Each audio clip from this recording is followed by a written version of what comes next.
Hello students, welcome to study table. तो आज हम न्यू चैप्टर स्टार्ट करते हैं, permutations and combination. Permutation and combination start करने से पहले हम उनकी कुछ बेसिक्स देख लेते हैं। इस चैप्टर में आपको ये देखना रहेगा कि आप चीज़ों को कैसे ले पाते हैं। मीन्स जैसे आपके पास 2 पैंट्स एंड 3 शर्ट्स है, तो आप उनका पेयर कैसे बनाते हैं। तो हम ऐसे नई नई चीज़ों के बारे में सीखेंगे। तो हम सबसे पहले एग्जाम्पल लेते हैं जज से, कि मैं अपनी बात करता हूँ। मेरे पास 4 पैंट्स है एंड 5 शर्ट्स है, तो मैं उनके कॉम्बिनेशन किस तरह से बनाऊंगा कि मतलब मेरे को टोटल पेयर्स कितने मिलेंगे। तो मैं सबसे पहले अपनी बात करता हूँ। 4 पैंट्स है मेरे पास।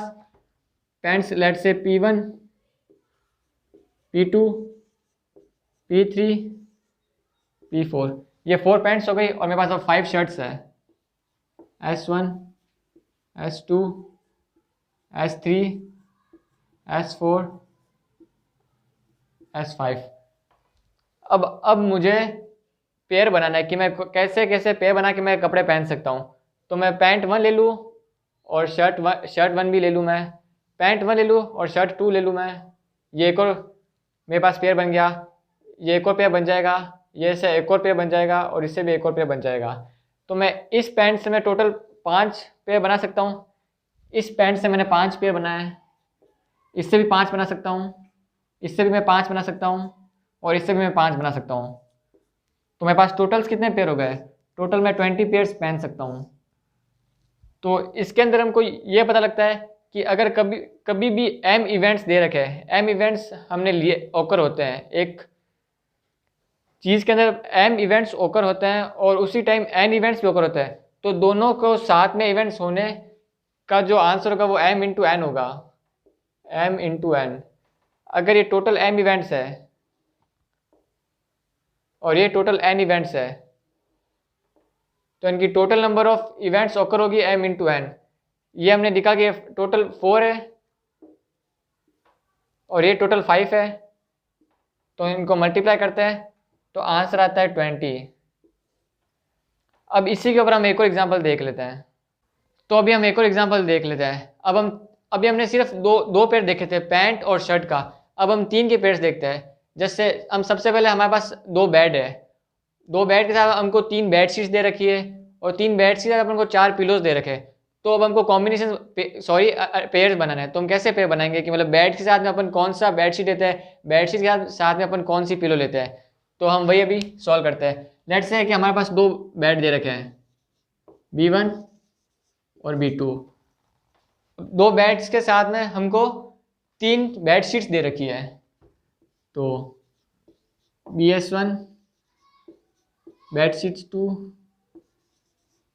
बेड शीट 3 और हमको 4 पिलोज भी दे रखे हैं। तो 4 पिलोज भी लिख लेते हैं, P1, P2, P3, P4।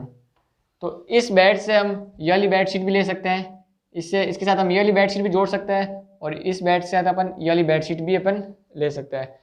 तो इस बेड शीट 1 के साथ अपन ये वाला पिलो भी ले सकते हैं, इसके साथ ये वाला पिलो भी ले सकते हैं, इसके साथ ये वाला पिलो भी ले सकते हैं और इसके साथ ये वाला पिलो भी ले सकते हैं।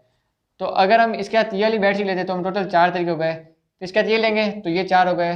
तो ये अपन को 4 देगा, ये अपन को 4 देगा और ये वाले अपन हमको 4 देगा। तो 4 4 4 12। तो ये बेड 1 हमको 12 तरीके देगा। अब इसके साथ हम बेड 2 की बात करें तो बेड 2 भी ये देगा और ये देगा। तो ये भी हमको टोटल 12 तरीके देगा, तो प्लस 12। तो आंसर आया अपने पास 24।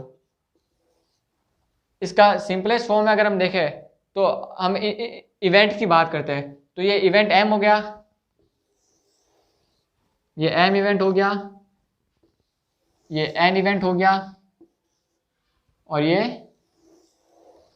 पी इवेंट हो गया। तो जैसे हमने 2 पेयर्स के लिए बात की थी, पैंट और शर्ट के लिए, तो हमने एम इंटू एन पेयर निकाला था। तो इसके लिए भी हमको इंटू ही करना पड़ेगा, मल्टीप्लिकेशन ही करना पड़ेगा। तो M into N into P.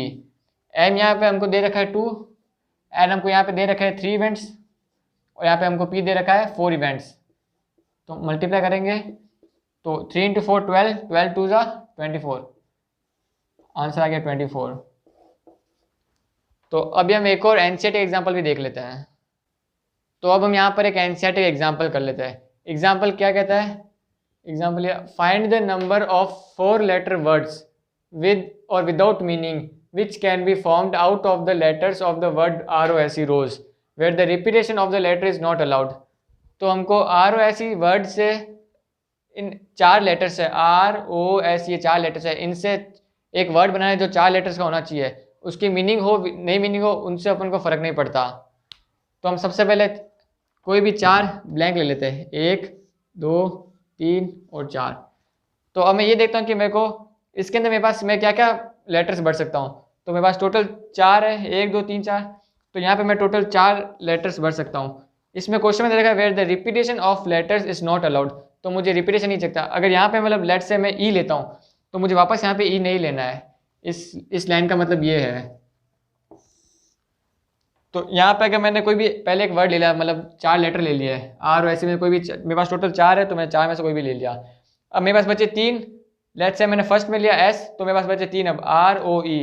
तो यहाँ पे मैं भर सकता हूँ 3, यहाँ पे मैं भर सकता हूँ 2। अगर मैंने सेकंड में लेट से मैंने O लिया तो मेरे पास बचे सिर्फ R और E, तो यहाँ पे मैं भरता हूँ 2 लेटर भर सकता हूँ, यहाँ पे मैं भर सकता हूँ 1। तो अभी जस्ट हमने देखा कि अगर हमको पेयर बनाना है तो हम मल्टीप्लाई करते हैं, तो इनको मल्टीप्लाई करते हैं। तो 4 into 3 12, 12 into 2 24, 24 into 1 is equals to 24। तो आंसर हमारा आया 24। तो हम रोज वर्ड से टोटल 24 वर्ड्स बना सकते हैं इन 4 लेटर से। ये 24 तब आ रहा है जब रिपीटेशन अलाउड नहीं है। लेट्स से अगर बाई चांस मान लीजिए अगर रिपीटेशन अलाउड होता है तो यहाँ पे मैं भर सकता हूँ 4, यहाँ पे भी मैं भर सकता हूँ 4 क्योंकि मुझे रिपीटेशन अलाउड है। यहाँ पे मैं भर सकता हूँ 4, रिपीटेशन अलाउड है मुझे, और यहाँ पे मैं भर सकता हूँ 4। तो आंसर आएगा 4 की पावर 4। ये आंसर तब आएगा जब रिपीटेशन अलाउड है, और ये आंसर तब है जब रिपीटेशन अलाउड नहीं है। तो इस कंसेप्ट के थ्रू आप 7.1 एक्सरसाइज इजीली कर सकते हैं। अगर आपको तो भी डाउट हो तो आप मुझसे कमेंट सेक्शन में पूछ सकते हैं। Thanks for watching my video.